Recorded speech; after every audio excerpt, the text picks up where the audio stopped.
I really just kind of fell into it, to tell you the truth. I don't think anyone starts off going, that's what I want to do. I had a friend or two that worked at a bar that I was at, and they were comics. They said, hey, why don't you come out and see what we do one night? And next thing I know, they introduced me on stage, and it was my first time telling jokes, so I kind of got tricked into doing it. But because of that, I've never really had stage fright.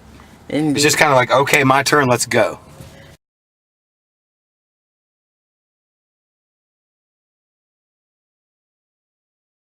I was hooked instantly.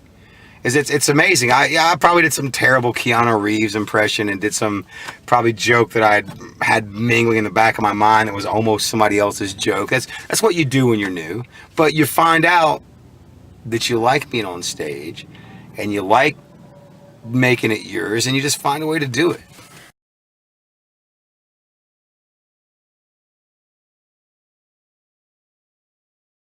I love anything Bill Burr. Top of the line.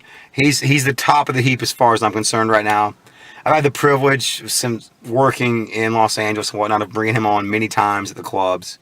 I just happened to be in the right spot at the right time, but getting to bring him on and watch him. Then this is before he was popular.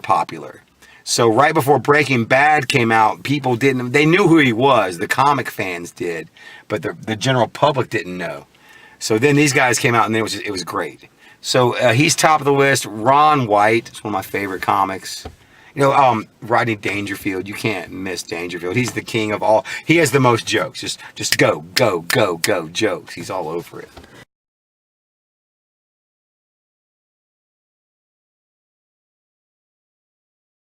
I loved Cheers. Cheers and Night Court. I'm dating myself, but this is back when my formative years where I like to have a good time, and I would listen, but I would get to stay up late, and this used to be like Thursday night.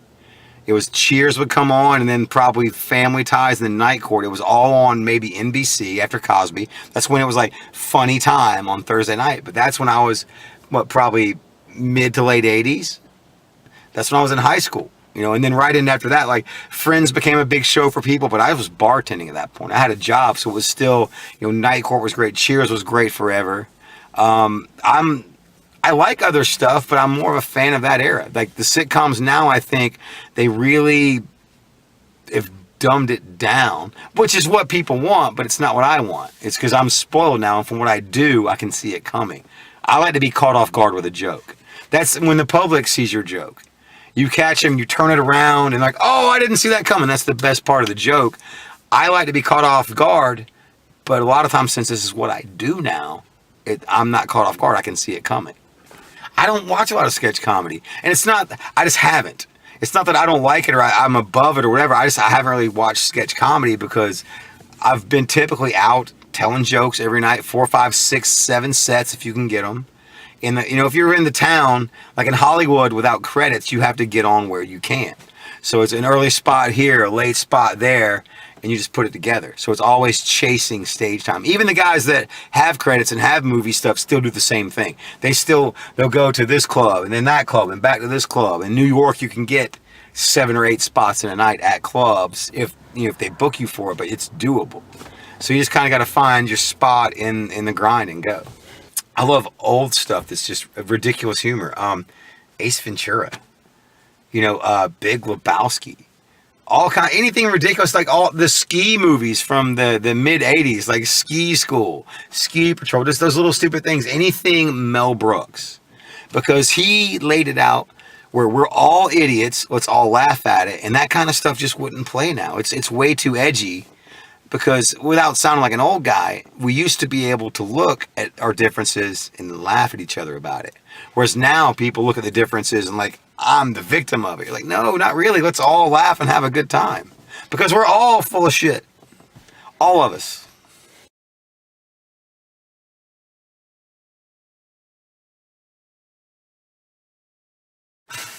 It's a really dirty joke.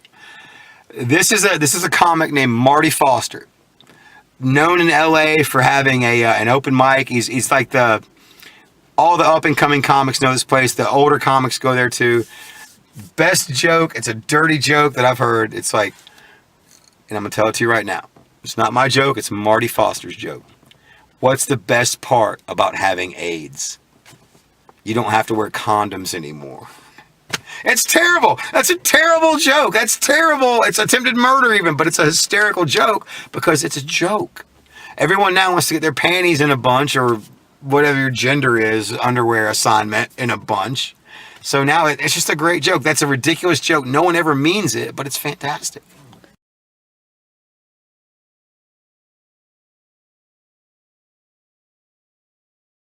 Steve Trevino is a beast on stage.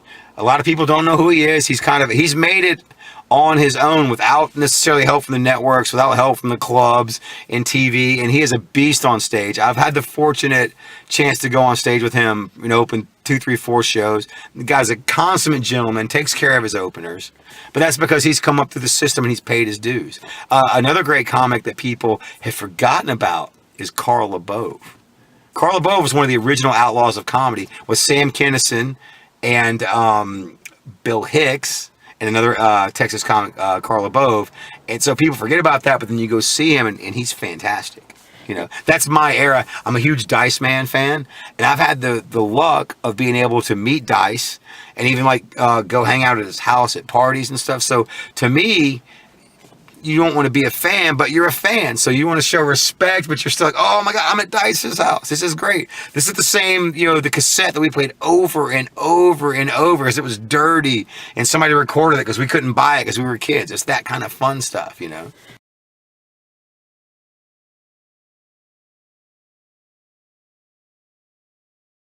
Some of these guys are obscure, but these are guys that I know that are really great comics. Earl Skakel. Fantastic roaster. Guy is point blank on his roast. He was on, I believe, the first season of Roast Battle. I would say Bill Burr could roast me anytime. He's my favorite comic, hands down. Sam Tripoli. Sam Tripoli is an underrated comic. A lot of people don't know. He's fantastic. Great, to the point, bust your balls. Brett Ernst is an amazing comic. I'd love to have him roast me. And one of my all-time favorite comics who's been nice to me since day one, Sarah Tiana. If you don't know who Sarah Tiana is, look her up. She's a Southern girl, grew up in the sticks in Georgia, but super funny. Her jokes are very clever, and it's fantastic. And she's really starting to become now the star in comedy that she should be. She's finally, making the over at the hump to be where she should be.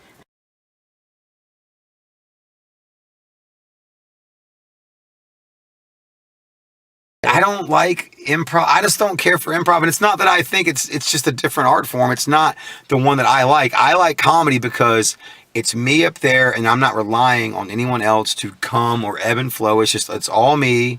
It's sort of like wrestling. Some people like wrestling because it's all you. No one to blame. If it goes wrong, you just figure it out.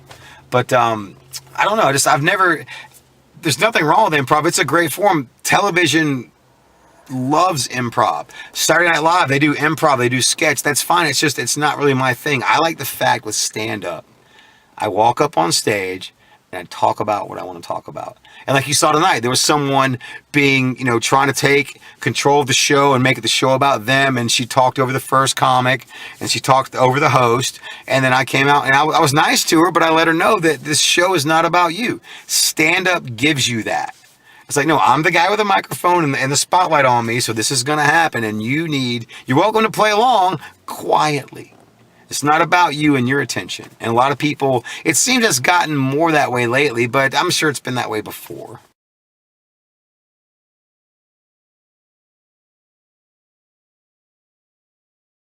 Who knows, man? There's no telling. I'm continuing to tell jokes and try to be in films, and I'm on the road when I can be. And it's comedy. She's an elusive mistress. Sometimes everything goes the way you want it to, and then other times it doesn't go that way at all. So I would love to just be telling jokes and being in a couple of films and taking my friends on the road with me to do theater shows across small towns throughout America. But it's not in the cards just yet. And it could happen tomorrow, but it may not.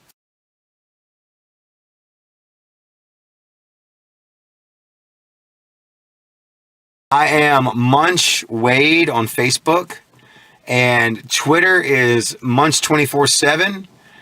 And they're close. I don't do social media a lot. I'm old and I don't care.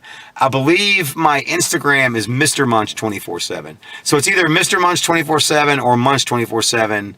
And then if you want to email me and tell me you hate me, that's fine. goformunch@gmail.com.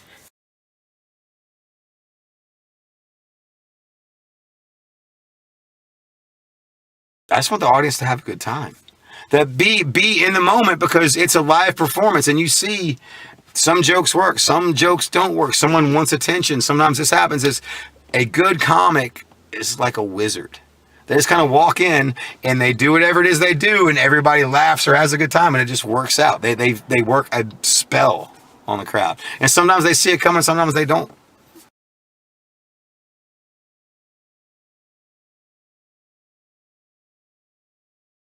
My name's Munch. I'm on the Cutie Pie videos. You can look for me on the web as Munch 24/7, Mr. Munch, Go for Munch, Coach Munch.